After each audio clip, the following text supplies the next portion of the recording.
পাবনা জেলার সার্বিক আইনশৃঙ্খলা পরিস্থিতি পর্যালোচনা এবং আসন্ন ঈদ উল আজহা শান্তিপূর্ণ ও নির্বিঘ্নভাবে উদযাপনের লক্ষ্যে জেলা আইনশৃঙ্খলা কমিটির গুরুত্বপূর্ণ সভা অনুষ্ঠিত হয়েছে।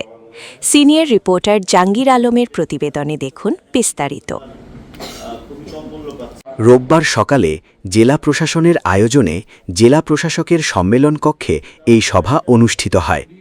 সভায় সভাপতি করেন পাবনার জেলা প্রশাসক আমিনুল ইসলাম। সভায় জেলার আইন শৃঙ্খলা পরিস্থিতি, ট্রাফিক ব্যবস্থাপনা, বাজার নিয়ন্ত্রণ এবং ঈদকে ঘিরে সার্বিক প্রস্তুতি নিয়ে বিস্তারিত আলোচনা করা হয়। বিশেষ করে কোরবানির পশুর হাটে নিরাপত্তা নিশ্চিত করতে পুলিশি টহল জোরদার, জাল টাকা প্রতিরোধ, ছিনতাই ও অজ্ঞান পার্টির তৎপরতা বন্ধে কঠোর ব্যবস্থা নেওয়ার সিদ্ধান্ত গৃহীত হয়। এছাড়া ঈদে ঘরমুখ মানুষের যাতায়াত নির্বিঘ্ন করতে মহাসড়ক ও গুরুত্বপূর্ণ সড়কে বিশেষ ট্রাফিক ব্যবস্থার নির্দেশনা দেওয়া হয়। নিত্যপ্রয়োজনীয় পণ্যের মূল্য স্থিতিশীল রাখতে বাজার মনিটরিং কার্যক্রম আরও জোরদার করার ওপর গুরুত্বারোপ করেন জেলা প্রশাসক।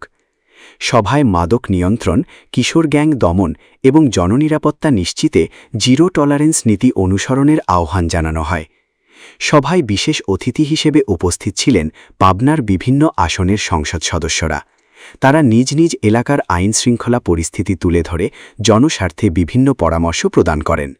এছাড়াও সভায় জেলা পুলিশ সুপার, বিভিন্ন সরকারি দপ্তরের কর্মকর্তাবৃন্দ, গণমাধ্যম কর্মী ও সুশীল সমাজের প্রতিনিধিরা উপস্থিত ছিলেন। সভাপতির বক্তব্যে জেলা প্রশাসক আমিনুল ইসলাম বলেন, পাবনার আইনশৃঙ্খলা পরিস্থিতি স্বাভাবিক রাখতে জেলা প্রশাসন বদ্ধপরিকর।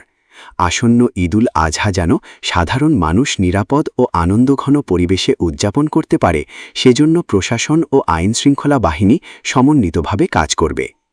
এবং আর যে কয়েকটি বিষয় এখানে প্রাসঙ্গিকভাবে যার উপজেলার ক্ষেত্রে যেটি প্রযোজ্য অবশ্যই ব্যবস্থা নিবে এবং আমরা নির্বিঘ্নভাবে আগামী ঈদে লক্ষ লক্ষ মানুষ এই জেলায় আসবে ঈদ করতে।